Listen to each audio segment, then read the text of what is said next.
ভগবান কে? এই একটা প্রশ্ন বোধহয় মানব ইতিহাসের সবচেয়ে পুরনো জটিল প্রশ্নগুলোর একটা। একদম। কেউ বলেন তিনি এক নিরাকার শক্তি, কেউ বা তাকে চেনেন এক নির্দিষ্ট রূপে। বলা হচ্ছে ভগবানকে জানতে হলে একটা নির্দিষ্ট পদ্ধতির মধ্যে দিয়ে যেতে হয়। ধরুন, ভগবান এই শব্দটা আমরা তো হামেশাই ব্যবহার করি, এর শাস্ত্রীয় মানেটা ঠিক কি? এটা তো শুধু গডের একটা বাংলা তর্জমা নয়, তাই না? যার মধ্যে 6টি ঐশ্বর্য পূর্ণ মাত্রায় একসঙ্গে আছে, তিনি ভগবান। সমস্ত ধন, সমস্ত বীর্য বা শক্তি, সমস্ত যশ মানে খ্যাতি, সমস্ত শ্রী বা সৌন্দর্য, সমস্ত জ্ঞান আর সমস্ত বৈরাগ্য। এক মিনিট, এখানে আমার একটা খটকা লাগছে। বলুন। সমস্ত ধন আর সমস্ত বৈরাগ্য, এই দুটো তো একেবারে বিপরীতধর্মী ধারণা। যার সবকিছুই আছে, তিনি আবার সবকিছু থেকে উদাসীন হবেন কি করে? এটা তো একটা প্যারাডক্সের মতো শোনা। চমৎকার একটা প্রশ্ন। আর এখানেই ভগবানের ধারণার গভীরতাটা লুকিয়ে আছে। দেখুন, মানুষের ক্ষেত্রে এই দুটো গুণ একসঙ্গে থাকা প্রায় অসম্ভব, কিন্তু ভগবানের ক্ষেত্রে বৈরাগ্যের অর্থ দারিদ্র্য নয়। এর অর্থ হল সমস্ত ঐশ্বর্যের পূর্ণ অধিকারী হওয়া সত্ত্বেও তার প্রতি কোনো আসক্তি না থাকা। তিনি এই জগতের সবকিছু নিয়ন্ত্রণ করেন, কিন্তু নিজে কোনো কিছুর দ্বারা নিয়ন্ত্রিত হন না। এইখানেই তার ভগবত্তা। ভগ শব্দের অর্থই হল এই ঐশ্বর্যগুলো, আর বান মানে যিনি এর অধিকারী। বাহ, এই ব্যাখ্যাটা বিষয়টাকে অনেক পরিষ্কার করে দিল। আমি দেখছিলাম জীব গোস্বামী শব্দটিকে আরও ভেঙেছেন, তাই না? হ্যাঁ, উনি একটা ফাংশনাল বা কার্যাত্মক ব্যাখ্যা দিয়েছেন। সেটা কি রকম? উনি বলছেন ভ অর্থে ভর্তা, মানে যিনি পালন করেন, গ অর্থে নেতা বা সৃষ্টা, আর বা অর্থে যার বাস সব জীবের মধ্যে। তার মানে তিনি শুধু ঐশ্বর্যের মালিকই নন। একদম, তিনি একই সঙ্গে পালনকর্তা, সৃষ্টা এবং আমাদের সকলের মধ্যেই আছেন। এই সংজ্ঞাগুলো মিলিয়ে পড়লে ভগবান শব্দটার একটা মূলময় চিত্র পাওয়া যায়। ঈশ্বর শব্দের আক্ষরিক অর্থ হল নিয়ন্ত্রক বা কন্ট্রোলার। নিয়ন্ত্রক? হ্যাঁ, এই জগতে তো নিয়ন্ত্রক অনেকেই আছেন। একজন কোম্পানির সিইও তার কোম্পানির ঈশ্বর, একজন দেশের শাসক তার দেশের ঈশ্বর। সীমিত ক্ষমতার অধিকারী হয়ে অনেকেই নিজেকে ঈশ্বর ভাবতে পারেন। ঠিক। কিন্তু ভগবান হলেন পরমেশ্বর, মানে সমস্ত ঈশ্বরেরও ঈশ্বর, আ কন্ট্রোলার অফ অল কন্ট্রোলার্স। তার ক্ষমতার কোনো সীমা নেই। তার মানে ঈশ্বর অনেকেই হতে পারে, কিন্তু পরমেশ্বর কেবল একজনই। ঠিক তাই। এই ধারণাটাকেই বেদান্ত সূত্রের মাধ্যমে প্রতিষ্ঠা করার চেষ্টা করা হয়েছে। বেদান্তের প্রথম সূত্রটাই হল অথাতো ব্রহ্ম জিজ্ঞাসা। এখন পরম সত্যকে জানার জন্য অনুসন্ধান শুরু করা যাক। জন্মাদ্যস্য জাতঃ, এর মানে যার থেকে এই জগতের সৃষ্টি, স্থিতি এবং প্রলয় হয়, তিনিই সেই পরম সত্য। ভগবদ্গীতাতেও তো শ্রীকৃষ্ণ ঠিক এই কথাই বলেছেন। অহং সর্বস্য প্রভবঃ মত্তঃ সর্বং প্রবর্ততে। আমি সব কিছুর উৎস, আমার থেকেই সবকিছু তৈরি হয়।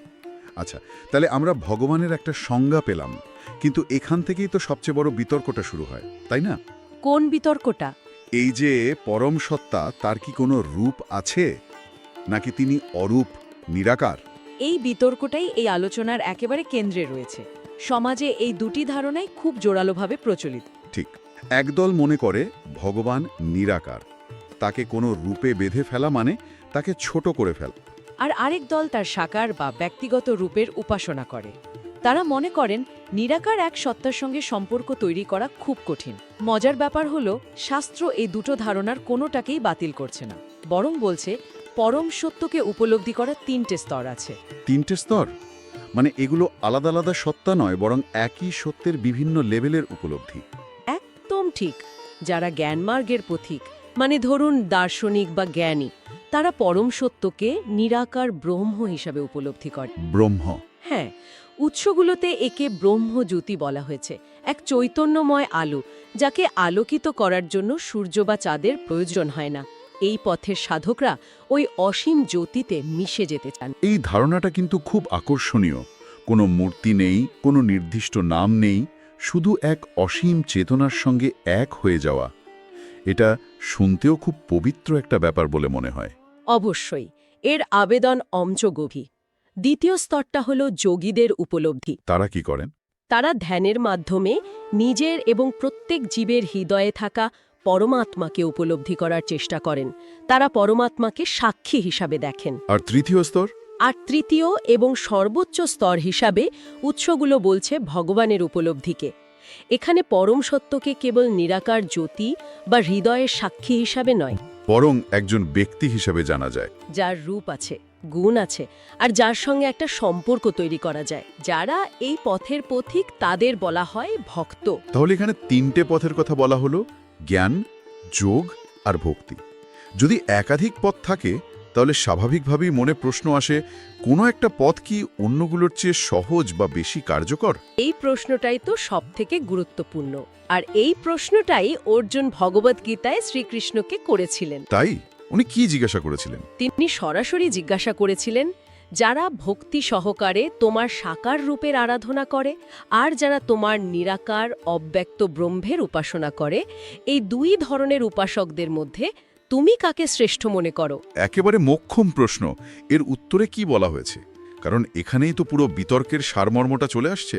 শ্রীকৃষ্ণের উত্তর ছিল অত্যন্ত পরিষ্কার। তিনি বলেছেন যে আমার সাকার রূপে মনকে নিবিষ্ট করে পরম শ্রদ্ধার সঙ্গে আমার উপাসনা করে, সেই আমার মতে শ্রেষ্ঠ যোগী। আচ্ছা, তার মানে তিনি নিরাকার উপাসকদের পথকে ভুল বলেননি? না, ভুল বলেননি। তিনি বলেছেন তারাও অবশেষে তাকেই লাভ করে, কিন্তু মূল পার্থক্যটা হলো পথের প্রকৃতিতে। পথের প্রকৃতিতে মানে একটা পথ অন্যটা চেয়ে কঠিন। হ্যাঁ, তিনি ঠিক এই কথাই বলেছেন। পরের শ্লোকেই বলছেন, ক্লেশ হধিকতরস্তেষাম অব্যক্ত শক্ত চেতসাম। মানে অর্থাৎ যাদের মন অব্যক্ত, নিরাকার সত্তার প্রতি আসক্ত, তাদের ক্লেশ বা কষ্ট অনেক বেশি। এর কারণটা কি? কারণটাও খুব যৌক্তিক। আমরা তো দেহধারী জীব, আমাদের ইন্দ্রিয় আছে, মন আছে, আমরা রূপ, রস, শব্দের জগতে বাস করি। আমাদের পক্ষে এমন কিছুর ওপর মনকে স্থির করা অত্যন্ত কঠিন, যার কোনো রূপ নেই। এটা একটা খুব বাস্তবসম্মত কথা, অনেকটা অঙ্কের কোনো অ্যাবস্ট্রাক্ট ফর্মুলাকে ভালোবাসার চেষ্টা করার মতো। দারুণ উপমা। তার সৌন্দর্য বোঝা যায়, কিন্তু তার সঙ্গে ব্যক্তিগত সম্পর্ক তৈরি করা কঠিন। ঠিক তাই। উৎসগুলো বলছে, যেহেতু আমাদের মন স্বভাবতই কোনো কিছুর ওপর আশ্রয় করতে চায়, তাই ভগবানের একটি সাকার রূপ মনকে স্থির করার জন্য একটি সহজ এবং স্বাভাবিক অবলম্বন দেয়। সেই কারণেই ভগবানের সাকার রূপের উপাসনাকে শ্রেষ্ঠ পথ হিসেবে বর্ণনা করা হয়েছে। হ্যাঁ, দেহধারী জীবের জন্য শ্রেষ্ঠ এবং সহজ পথ। বেশ, যুক্তিটা বোঝা গেল।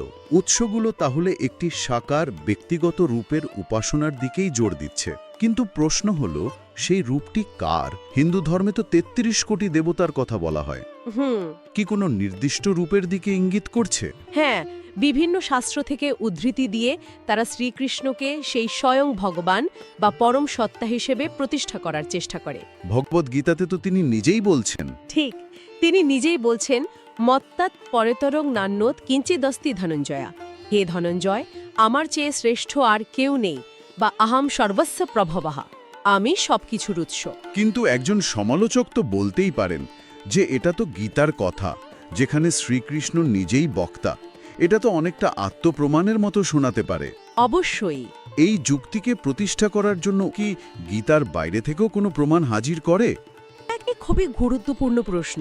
বিভিন্ন শাস্ত্রকে মিলিয়ে, যেমন গোপাল তাপনী উপনিষদ, নারায়ণ উপনিষদের মতো শাস্ত্র থেকে শ্লোক উদ্ধৃত করা হয়।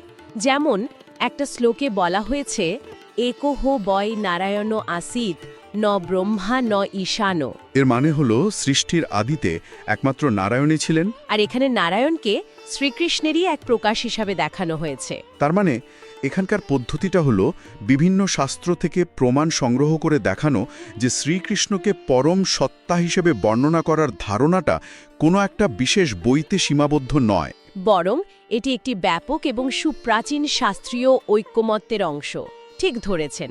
উদ্দেশ্য হলো দেখানো যে এটি একটি সামঞ্জস্যপূর্ণ থিওলজি। শ্রীকৃষ্ণকে তাই সর্বকারণ কারণম বা সমস্ত কারণের পরম কারণ বলা হয়েছে। আমরা অনেক শাস্ত্রীয় যুক্তির কথা শুনলাম, কিন্তু এই জ্ঞান কি শুধু পুঁথিগত?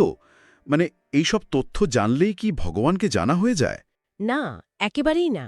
তাহলে এই জ্ঞানকে উপলব্ধি করার জন্য কোনো বিশেষ পদ্ধতির কথা বলা হয়েছে?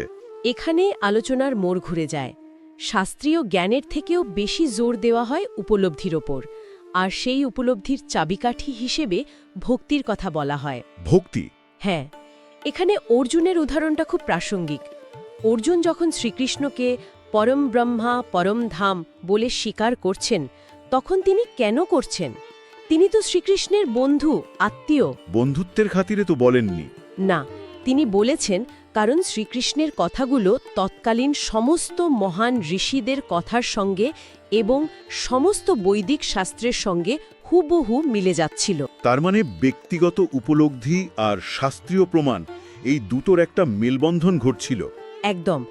নিজের অভিজ্ঞতা, গুরুর কথা এবং শাস্ত্র, এই তিনটি যখন এক সুরে কথা বলে, তখনই জ্ঞান উপলব্ধিতে পরিণত হয়। আচ্ছা, ব্যাপারটা দাঁড়াচ্ছে শাস্ত্রীয় জ্ঞান হলো একটা ম্যাপের মতো, যা আমাদের পথ দেখায়, কিন্তু সেই পথে ভ্রমণ করার জন্য ভক্তি বা সমর্পণের মতো একটা ব্যক্তিগত অনুভূতি প্রয়োজন। এবং বলা হয়েছে যে এই দিব্য জ্ঞান ভগবানের কৃপা ছাড়া লাভ করা যায় না। গীতার জ্ঞান যদি কেউ ঠিকভাবে উপলব্ধি করতে চায়, তাহলে তাকে সমস্ত অহংকার, সমস্ত পূর্ব ধারণা ছেড়ে দিতে হবে। সম্পূর্ণভাবে তা গ্রহণ করতে হবে, ঠিক যেমন অর্জুন করেছিলেন। একদম। নিজের বুদ্ধি দিয়ে এর কিছু অংশ নিলাম আর কিছু অংশ বাদ দিলাম, এমন করলে এর আসল সারমর্মটা অধরা থেকে যায়। তাহলে আমাদের আজকের এই গভীর আলোচনা থেকে মূল নির্যাসটা কি দাঁড়ালো? আমরা শুরু করেছিলাম ভগবান কে এই বিশাল প্রশ্ন দিয়ে। প্রথমে ভগবান শব্দের পুঙ্খানুপুঙ্খ সংজ্ঞা, তারপর ঈশ্বর ও ভগবানের মধ্যেকার পার্থক্য, তারপর সাকার ও নিরাকার উপাসনার বিতর্ক, এবং শেষে বিভিন্ন শাস্ত্রীয় প্রমাণের মাধ্যমে শ্রীকৃষ্ণকে সেই পরম সত্তা হিসেবে চিহ্নিত করার একটি সুসংহত প্রয়াস আমরা দেখলাম। এবং সবশেষে এটাই বলা হচ্ছে যে জ্ঞান, যোগ, তর্ক এইসব পথ থাকলেও দেহধারী জীবের জন্য ভগবানের সাকার ব্যক্তিগত রূপের প্রতি ভক্তির পথটি সবচেয়ে সরল, স্বাভাবিক এবং সরাসরি। তাহলে এই মূল বার্তা হলো ঈশ্বরকে জানাটা একটা নিছক বৌদ্ধিক অনুশীলন নয়। না, এটা একটা উপলব্ধি এবং সম্পর্কের বিষয়, যা ভক্তির মাধ্যমে জীবন্ত হয়ে ওঠে।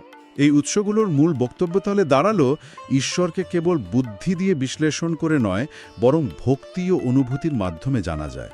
আজকের এই তথ্য আর ডেটা নির্ভর যুগে, যেখানে আমরা সবকিছু প্রমাণ করতে চাই, এই ধারণাটি আমাদের সবার জন্য একটা গভীর প্রশ্ন রেখে যায়। পরম সত্যের অনুসন্ধানে যুক্তির ভূমিকা ঠিক কতটা, আর বিশ্বাস বা অনুভবের স্থানই বা কোথায়?